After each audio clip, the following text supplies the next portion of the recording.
Bom dia aos queridos casais. Bom dia, queridos casais.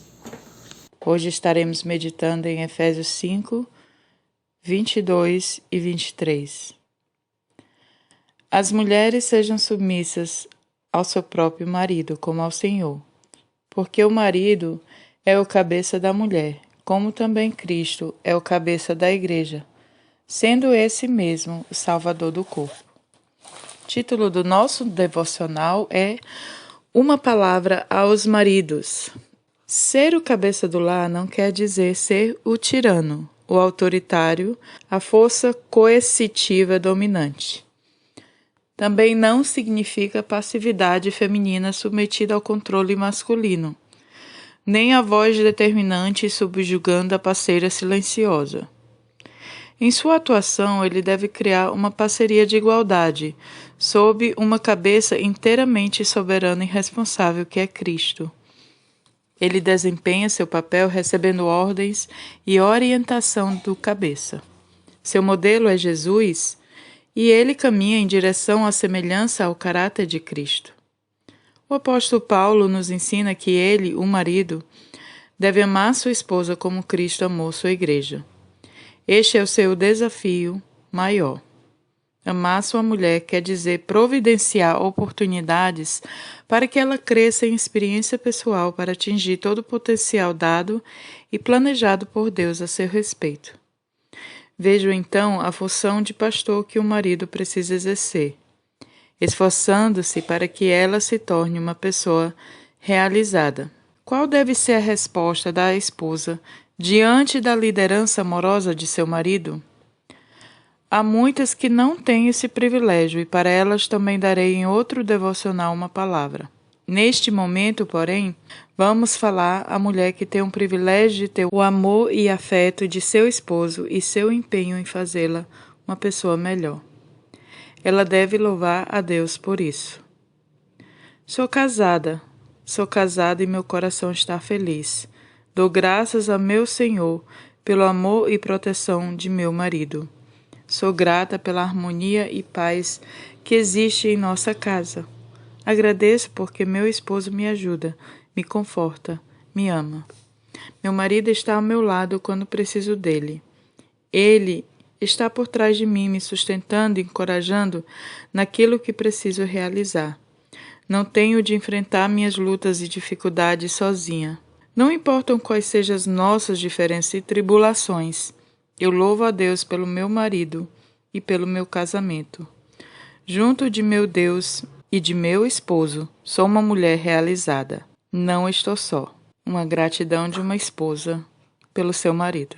A questão do amor e respeito, ele passa não simplesmente por uma obrigação contratual, mas como um resultado de um crescimento espiritual, do entendimento da palavra de Deus.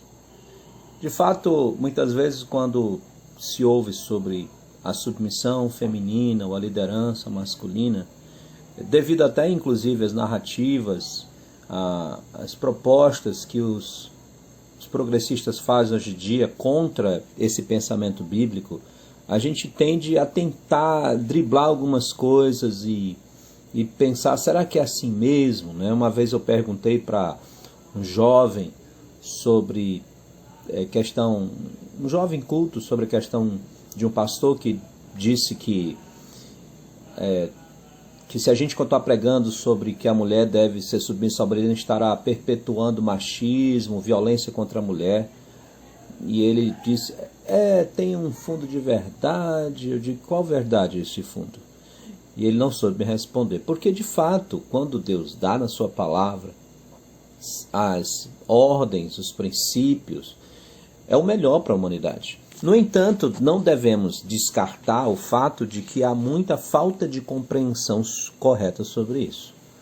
Porque, às vezes, fica parecendo que é como se fosse algo totalmente hierárquico, governamental, autocrático. Eu mando e você obedece, fim de ponto.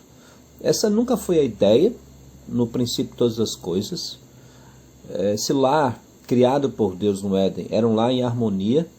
A auxiliadora idônea é alguém que está ali para ajudar de fato o marido, ele precisa dela e ela precisa dele, de forma que ambos andam no temor do Senhor e num trabalho mútuo. Essa é a ideia do texto bíblico, um trabalho mútuo, uma cooperação mútua.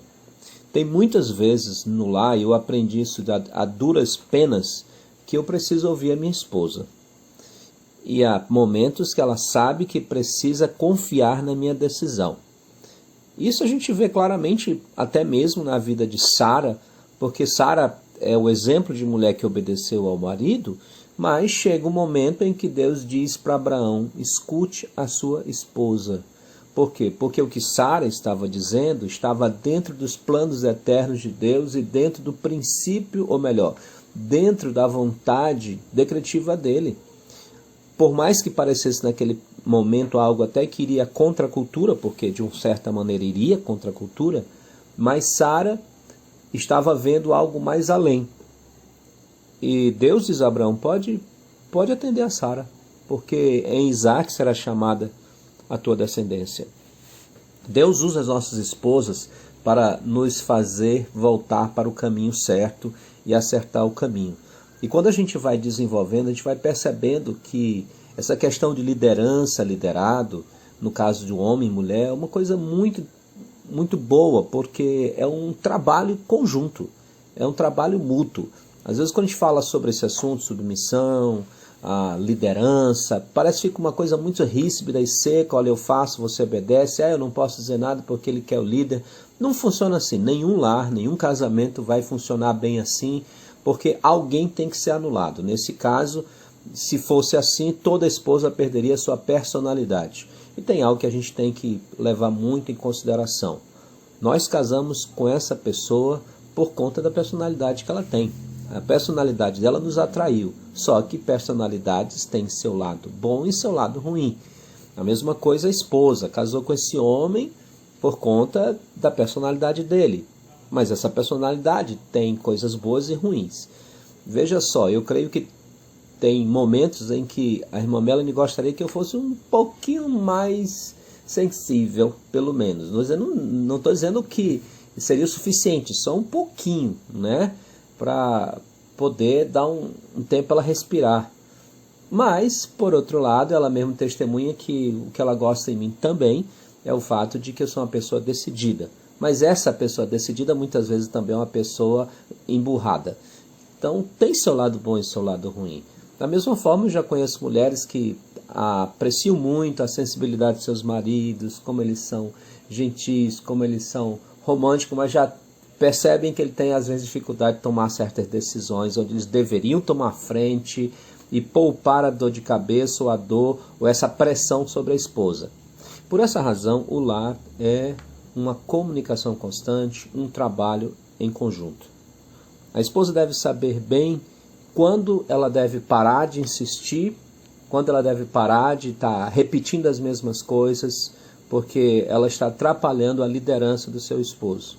O esposo também deve, em oração, perceber que, por mais que ela tenha parado, é bom refletir, porque quem sabe Deus está falando através dela e tentando lhe livrar de um problema maior.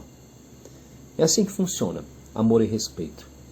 São dois trabalhando juntos para o reino de Deus. Que o Senhor abençoe cada um de vocês essa manhã e que vocês possam cada dia mais crescer no amor de Deus.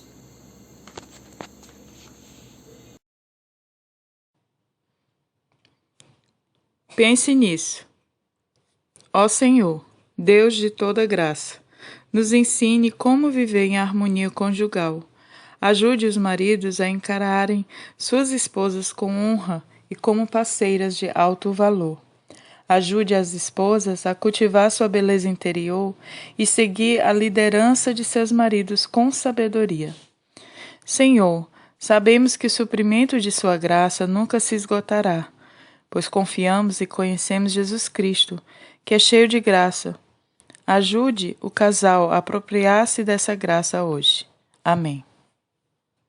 Nosso lar abençoar, que ele possa ser esteio contra o mal, faz o leal, sempre firme está e com o Teu poder vem nos manter